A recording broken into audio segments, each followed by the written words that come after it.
So guys, update sa atong kuan guys ba karon guys kay nagkuan man mi nagka misunderstanding man mi guys no kay tungod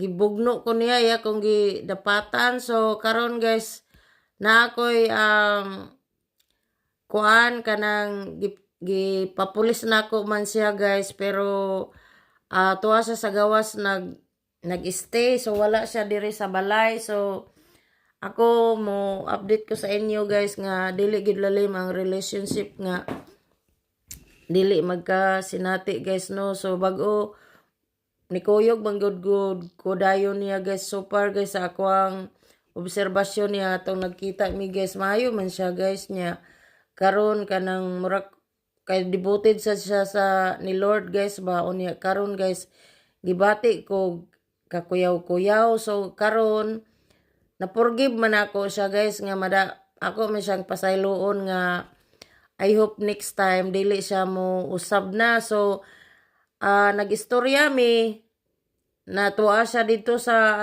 sa hotel. 3 days lang siyang nagbayad dito guys, unya na-extend daw kay naay nitabang niya from heaven home safe. So karon nagplano sad siya nga magkita mi kay nag-ingon man ko niya nga magluto ko. Ako siyang dalhan, so ako siyang dalhan og uniform kay trabaho lagi siya guys, unya wala siya sanina, so wala mi nagsaba sa pulis nga magkita mi. So guys, problema natural naman yun ng kay love man pud nato, love pud ko niya. So dili ingon nga madako bitaw guys, kay luoy man pud siya guys kung madako ang among kuan, kay makabayad baya siya guys nya ay ko na ipapriso nimo.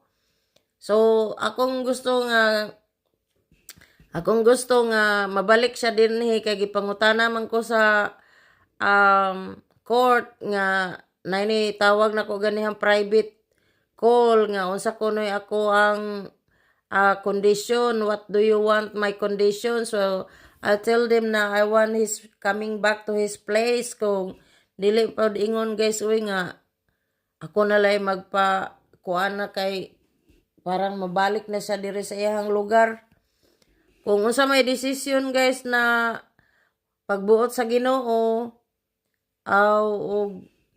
kay dili man wala pa man dili man ko tenant dire guys, unya karon ni anhi man ang housing nangita man niya ganihang hapon, unya karon niya na man siya nga not allowed ko no mag-stay ko dire nga wala akong bana dinhi. So wala pa man migi kasal, so pwede pa kong itsapuira kung unsay desisyon niya. So nagistorya pud mi dili man sad pud ko no pwede nga mawala ko.